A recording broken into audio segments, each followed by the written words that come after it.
নমস্কার, সবাই কেমন আছেন? কলকাতা মেটস টোকিওর আরও একটা নতুন ব্লগ নিয়ে হাজির হয়ে গেছি। আমি রুমানা, জাপান থেকে।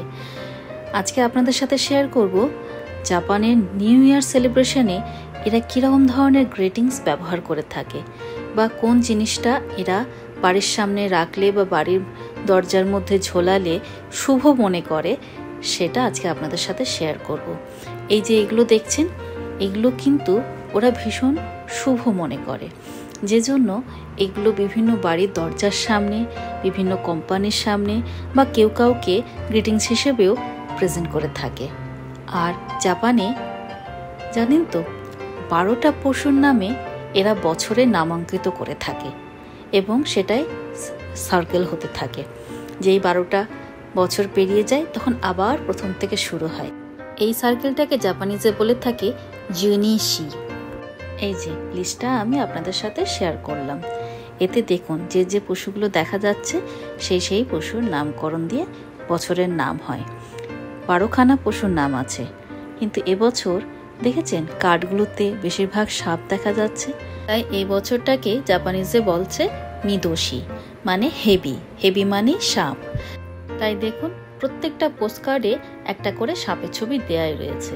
আর এগুলো সবাই কিন্তু নিউ ইয়ার গ্রিটিংস হিসেবে সবাইকে বাই পোস্টে পাঠায়। আর প্রত্যেকটি প্রাণী সেই বছরে জন্ম নেওয়া মানুষের বৈশিষ্ট্য এবং ভাগ্যকে প্রভাবিত করে বলে বিশ্বাস করে জাপানিজরা। তাই তো দেখুন প্রত্যেকটি জিনিসের মধ্যে সাপের একটা করে ছোঁয়া আপনারা দেখতে পাবেন। আর যে বছরটা আমরা বিদায় দিতে চলেছি সেই বছরটা 2024, সেটা ছিল তাৎসু মানে ড্রাগন।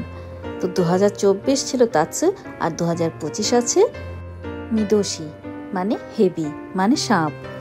তবে আজকে যে কারণে মার্কেটে এসেছিলাম একগুচ্ছ ফুল কিনতে তরুণীদের জন্য। আজকে 30শে ডিসেম্বর যাচ্ছি ওনার বাড়ি, জমিয়ে রাত্রে আড্ডা হবে।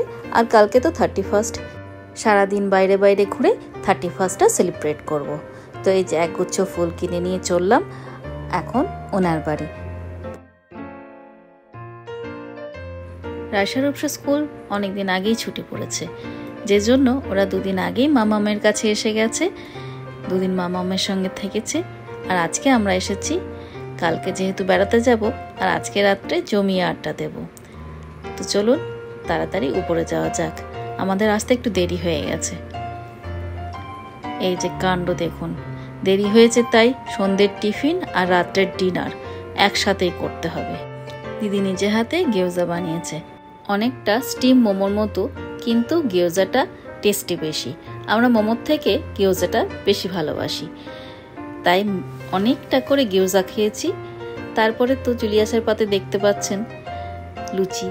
জুলিয়াসের পছন্দ লুচি আর মেয়েদের পছন্দ গিয়োজা। দিদি সবার পছন্দের খেয়াল রাখে। তো গিয়োজা শেষ করেই লুচি, তারপরেই ভাত পরিবেশন। আর পাতে ছিল মানকচু আর শুকনো লঙ্কা ভাজা। এটা কিন্তু খেতে খুব ভালো লেগেছে, আমি প্রথমবার খেলাম। কই মাছের কষা ছিল, ইলিশ মাছ ভাজা ছিল, অনেক কিছু পছন্দের জিনিস ছিল।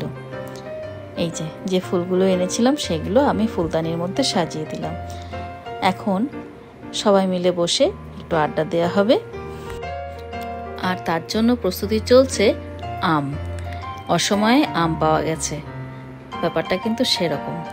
তাই আম খেতে খেতে কালকে কোথায় কোথায় ঘোরা হবে সেই ডেস্টিনেশনগুলো ঠিক করা হবে।